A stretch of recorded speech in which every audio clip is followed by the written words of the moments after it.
이 시간 우리에게 주신 하나님 말씀은 마태복음 2장 5절과 6절입니다.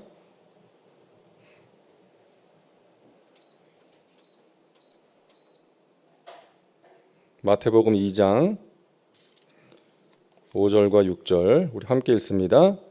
이르되 유대 베들레헴이오니 이는 선지자로 이렇게 기록된 바 또 유대 땅 베들레헴아 너는 유대 고을 중에서 가장 작지 아니하도다.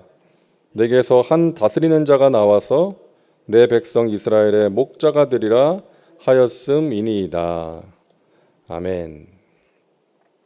오늘 말씀의 제목은 예수님이 계신 곳은 결코 작지 않습니다. 한번 따라해 보실까요? 예수님이 계신 곳은 결코 작지 않습니다. 자, 오늘 본문은 동방의 박사들이 별을 보고 아기 예수님을 찾아가서 경배하는 장면입니다. 이 장면을 통해서 몇 가지 우리가 기억하고 생각해야 될 내용들을 함께 살펴보고자 합니다. 첫째는 오늘 말씀의 제목처럼 예수님이 계신 곳은 결코 작지 않다는 거예요. 자, 예수님은 헤롯 왕 때에 유대 베들레헴에서 태어나셨습니다. 예수님이 태어나셨을 때 동방의 박사들이 별을 보고 예수님을 찾아옵니다. 예루살렘에 와서 유대인의 왕으로 나신 이가 어디 있느냐? 우리가 그의 별을 보고 경배하러 왔다.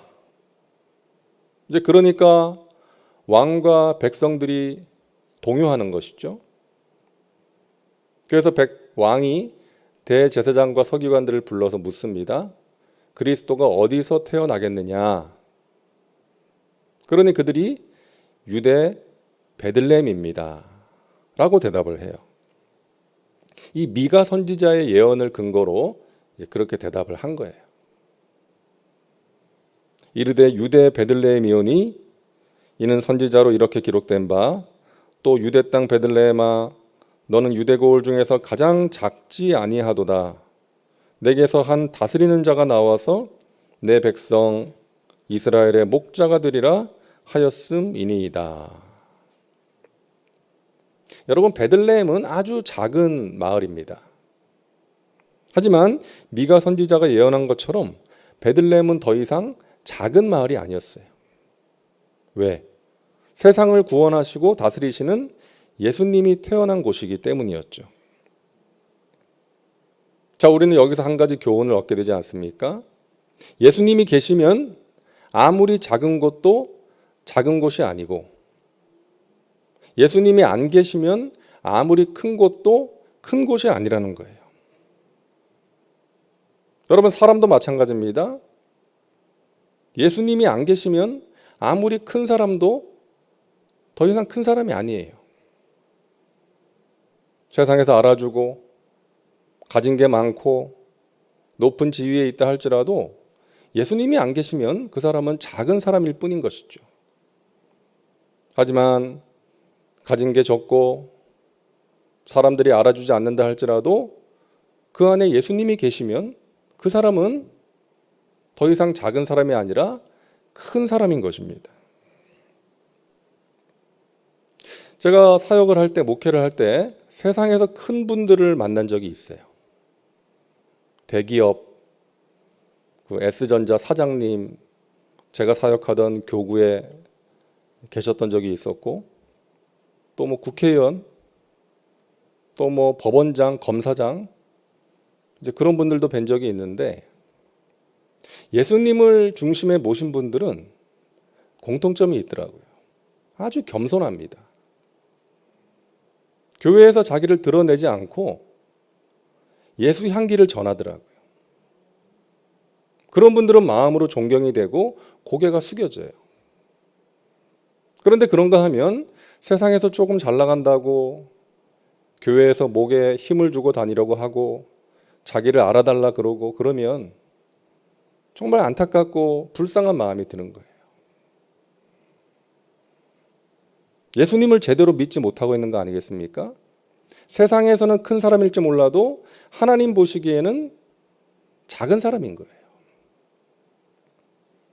여러분, 우리가 예수님을 믿는다는 것은 예수님을 닮아가는 거 아니겠습니까? 예수님을 믿는다는 것은 예수님 닮아가는 거예요. 여러분, 자식 낳으셨을 때 얘가 누구 닮았나 보셨잖아요. 얘가 어느 구석에 나를 닮았지 하고 보셨잖아요. 자녀는 부모를 닮게 되어 있는 것이죠.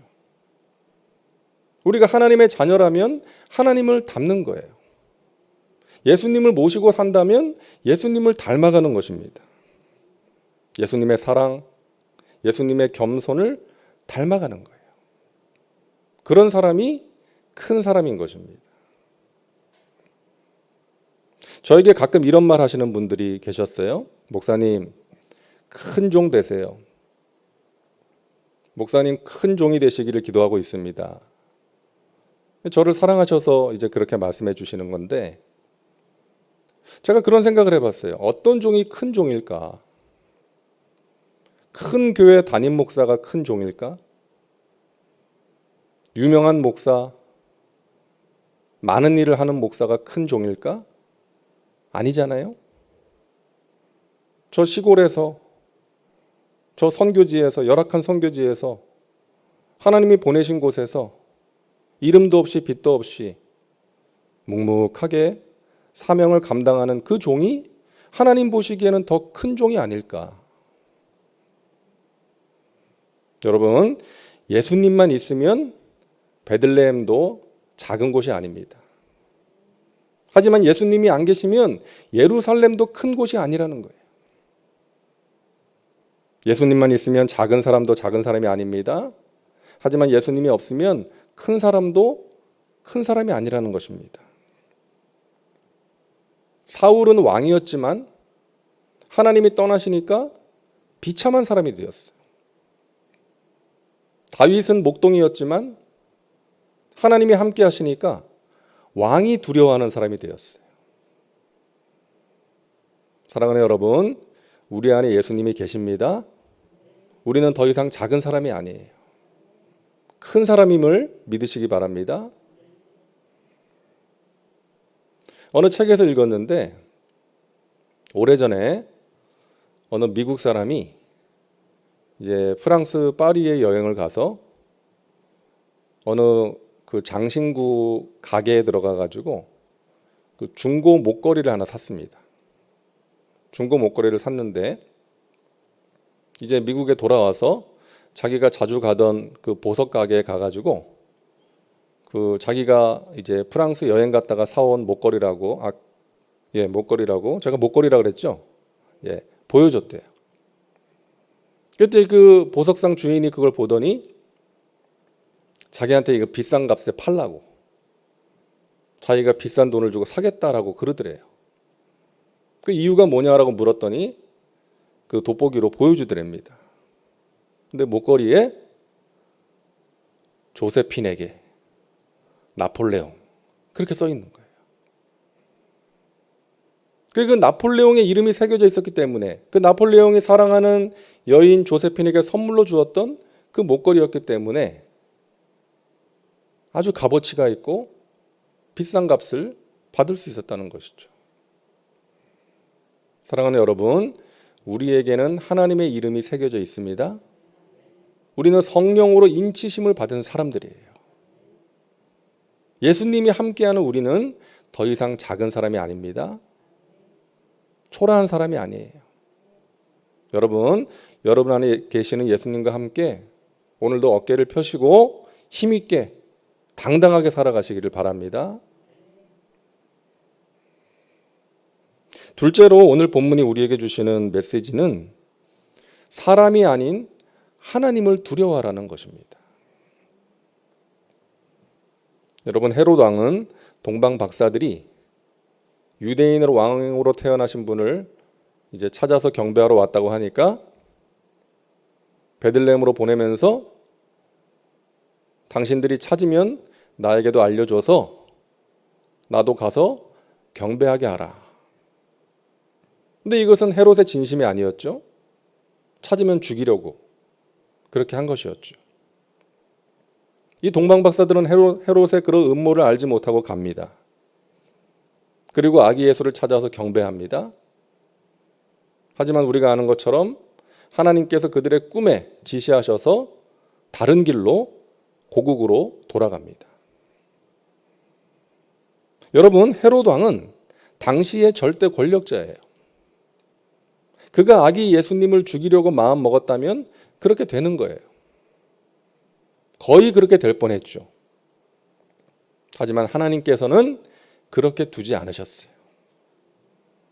동방 박사들에게 지시하셔서 다른 길로 가게 하셨고, 또 요셉에게도 꿈을 통해서 알려주셔서 애굽으로 피신하게 하십니다. 여러분, 우리 생명의 주인은 하나님이세요. 생사화복의 주관자는 하나님이십니다. 그래서 다윗은 시편 27편에서 이렇게 고백하잖아요. 야훼는 나의 빛이요 나의 구원이시니 내가 누구를 두려워하리요.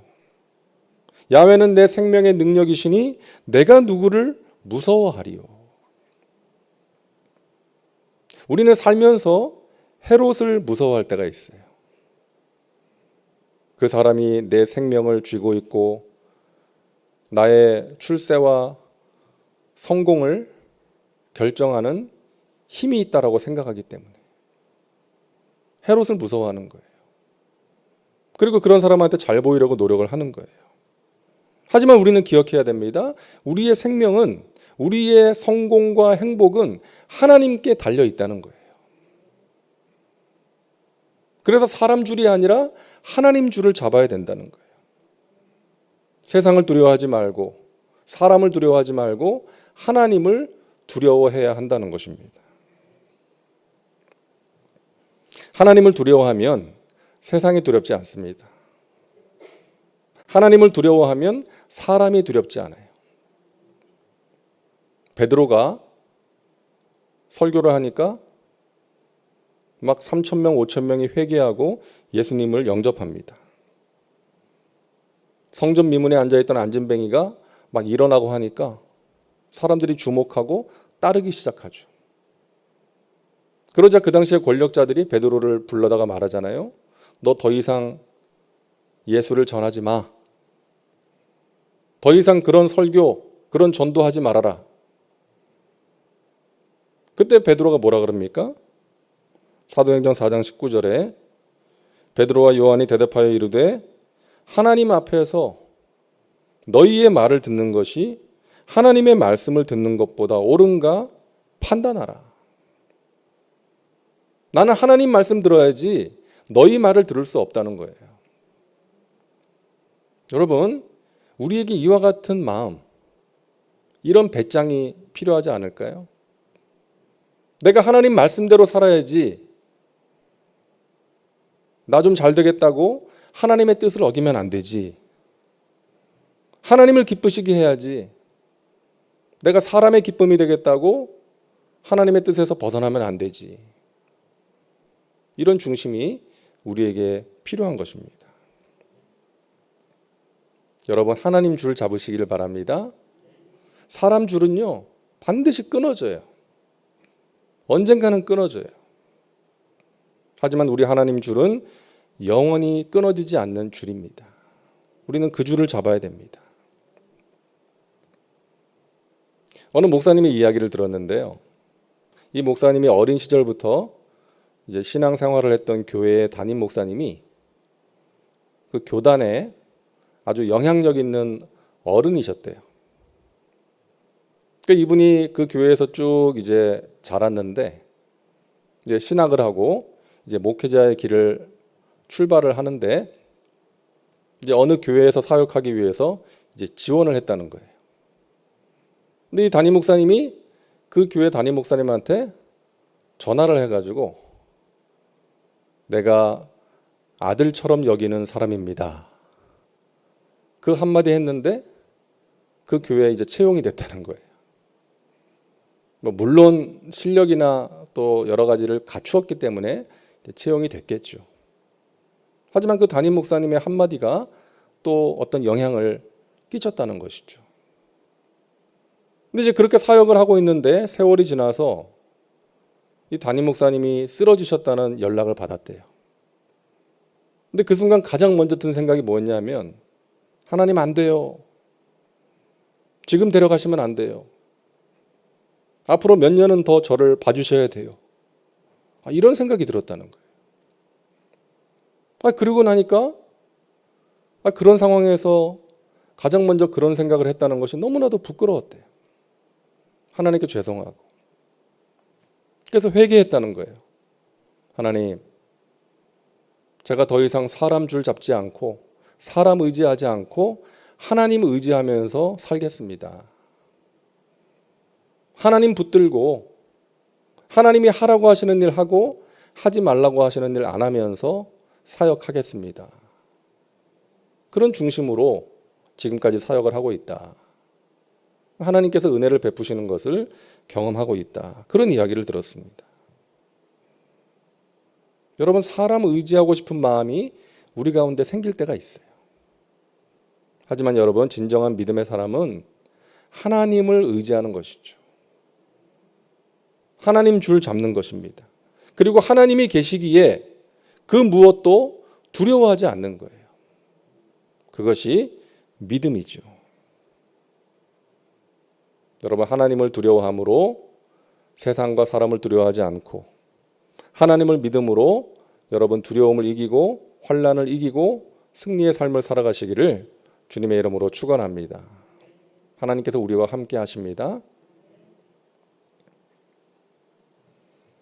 셋째로 오늘 본문이 우리에게 주는 메시지는 예수님을 찾으라는 거예요. 예수님을 섬기라는 것입니다. 자, 동방의 박사들은 성경의 전문가들이 아니었지만 그 먼 길을 찾아와서 예수님을 찾고 경배합니다. 하지만 예루살렘에 있었던 대제사장과 서기관들은 성경에 해박한 사람들이었지만 성경이 예언한 예수님을 찾지도 섬기지도 않았습니다. 오늘날 교회의 문제는 대제사장과 서기관들의 문제 아닙니까? 지도자들, 오래 신앙생활을 한 사람들, 성경을 잘 아는 사람들, 성경은 잘 알지만 성경대로 살지 않는 거예요. 성경에 나오는 예수님에 대해서는 잘 알지만 예수님을 따르지 않는 거예요. 여러분, 머리는 커져서 판단은 잘하고 비판은 잘하는데 순수함과 열심을 잃어버린 사람들, 혹시 내가 그렇지 않은지 우리는 살펴봐야 됩니다. 여러분, 조용기 목사님이 예전에 그런 말씀하셨어요. 해외 성회를 자주 나가셨잖아요, 예전에. 그러면 성회를 앞두고 관광도 안 하고 쇼핑도 안 하고 호텔 방에서 몇 시간 동안 그 성회를 위해서 기도로 준비하시지 않습니까? 그런데 그렇게 된 계기가 있었다는 거예요. 해외 성회 초청받아서 나가셨는데 정말 성령 충만하지 못한 상태에서 말씀을 전한 적이 있었다는 거예요. 근데 망신을 당했다는 거예요. 망신을. 아무런 역사도 일어나지 않고 그냥 냉랭한 상태에서 그 목사님이 담당한 시간을 마치게 된 거예요. 너무나도 부끄러웠다는 거예요. 하나님께 죄송하고 또 창피하고 그야말로 망신을 당했다. 우리 교역자들과의 모임에서 그런 말씀을 하셨어요. 그래서 그때부터 해외 성회에 나가면 관광도 안 하고 웬만하면 사람들도 만나지 않고 그냥 호텔방에서 그 성회를 위해서 몇 시간 기도하고 또 말씀을 묵상하고 그렇게 하나님께만 집중하다가 성회 시간에 맞춰서 성회 장소로 가서 말씀을 전했다는 거예요. 그럴 때 성령께서 역사하시는 것을 경험할 수 있었다. 많은 기적의 역사가 일어나지 않았습니까? 저는 그 말씀을 들으면서 생각했어요. 맞다. 우리 믿는 자들이 하나님을 믿고 성령 충만을 우리가 강조하는데 늘 깨어서 말씀과 기도의 삶을 살지 못하면 예수님을 삶의 자리에서, 사역의 현장에서 구체적으로 찾고 간절하게 찾고 섬기지 않으면 망신당할 수 있다. 세상의 조롱거리가 될 수 있다는 것이죠.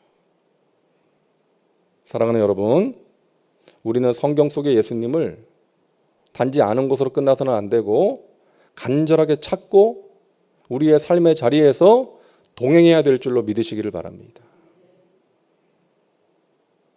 특별히 교회에 직분 맡으신 분들, 오래 신앙생활 하신 분들, 오늘 본문의 이 내용을 꼭 기억하셔야 돼요. 나에게 말씀하시고 나의 기도에 응답하시는 그 하나님을 예전과 변함없이 간절한 마음으로 찾아야 됩니다. 하나님의 은혜를 갈망해야 돼요. 이만하면 되었다. 나는 이만큼 갖추었다. 이런 생각이 위험한 것입니다. 날마다 목마른 사슴처럼 하나님, 제가 하나님의 은혜 아니면 살아갈 수 없습니다. 하나님을 기쁘시게 할 수 없습니다. 하나님 맡기신 직분을, 사명을 온전히 감당할 수 없습니다. 저를 붙들어 주시고 저를 만나 주시옵소서. 말씀하여 주시옵소서. 예레미야 29장 12절과 13절 우리 같이 읽겠습니다. 너희가 내게 부르짖으며 내게 와서 기도하면 내가 너희들의 기도를 들을 것이요 너희가 온 마음으로 나를 구하면 나를 찾을 것이요 나를 만나리라. 아멘. 여러분, 예수님을 찾으시고 만나시기 바랍니다. 예수님은 멀리 계신 분이 아니에요. 지금도 우리와 함께 하시고 구체적으로 우리를 도와주시고 우리의 간절한 기도에 가장 좋은 것으로 응답하시는 분이십니다. 동방 박사들이 하늘의 별을 따라 그 먼 길을 찾아와서 예수님을 만나고 섬긴 것처럼 우리가 주님의 인도하심을 따라 하루하루 인생의 발걸음을 옮겨갈 때, 주님을 사랑함으로 주님을 경배할 때 영혼이 잘된 같이 범사가 잘되며 강건한 하나님의 복을 누리며 또 최후 승리를 얻고 주님께서 예비하신 영원한 천국 잔치에 참여하게 될 줄로 믿습니다. 이 자리에 계신 분들이 또 영상으로 새벽을 깨워 기도하는 분들이 그런 분들이에요. 우리 주님을 간절히 찾고 섬기는 분들이죠. 머리가 아닌 행동으로, 삶으로 주님을 찾고 경배하는 사람인 줄로 믿습니다. 여러분의 그 중심을 하나님 아시고 또 새벽을 깨워 기도하는 여러분의 간절한 기도를 주님께서 들으시고 주님의 때에 주님의 방법으로 응답해 주실 줄로 믿습니다. 승리의 삶을 살아갈 수 있도록 인도해 주실 줄로 믿습니다. 여러분, 변함없이 간절한 마음으로 우리 예수님을 찾고 예수님을 따라가고 예수님을 경배하는 저와 여러분 모두가 되시기를 주님의 이름으로 축원합니다.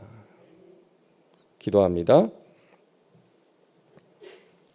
좋으신 하나님, 감사합니다. 새벽을 깨워 기도하게 하시니 감사합니다. 우리의 삶의 자리에서, 베들레헴에서 구체적으로 예수님을 찾고 섬기게 하시니 감사합니다. 하나님, 우리가 당시에 대제사장들과 서기관들 같은 사람 되지 않게 하여 주옵소서. 형식적인 신앙생활, 또 머리만 커진 신앙인 되지 않게 하시고 겸손하게 낮아져서 순수한 마음으로 열심을 품고 주님을 찾고 섬길 수 있도록 인도하여 주시옵소서. 사랑하신 하나님의 백성들 마음의 간절한 소원 하나님께서 낱낱이 아시오니 하나님, 가장 좋은 때에 가장 좋은 하나님의 방법으로 응답해 주시고 살아계신 하나님을 만나고 하나님을 경배하고 영광 올려드릴 수 있도록 인도하여 주옵소서. 육신의 질병으로 고통 중에 있습니다. 아버지 하나님, 능력의 손으로 만져 주옵소서. 치료의 광선을 비추어 주옵소서. 나사렛 예수 이름으로 명하노니 질병의 세력은 떠나갈지어다. 예수 이름으로 모든 통증은 사라질지어다. 오장육부는 강건하게 될지어다. 각종 암은 소멸될지어다. 깨끗하게 될지어다. 머리끝부터 발끝까지 어린 양 예수의 피로 덮어 주옵소서. 주님, 치료의 광선을 비추어 주시어서 깨끗게 하시고 새롭게 하여 주옵소서. 병상에서 하나님 만나게 하시고 하나님께 영광 올려드릴 수 있도록 인도하여 주시옵소서. 삶의 고난 가운데서 하나님을 찾습니다. 아버지 하나님 구체적으로 역사하여 주시고 은혜를 베풀어 주옵소서. 주님의 몸된 교회를 주께서 친히 다스려 주시고 주님의 선하신 뜻을 아름답게 이루어 주옵소서. 이 나라를 불쌍히 여겨주시고 하나님 고쳐주시고 하나님의 나라가 확장되는 은혜의 역사를 베풀어 주옵소서. 정성으로 예물 드리는 손길들 위에 하나님 복의 복을 더하시고 영혼이 잘된 같이 범사가 잘되며 강건한 하나님의 복으로 넘치도록 채워 주옵소서. 오늘 하루도 승리하는 복된 하루가 될 줄로 믿습니다. 예수님의 이름으로 기도하옵나이다. 아멘.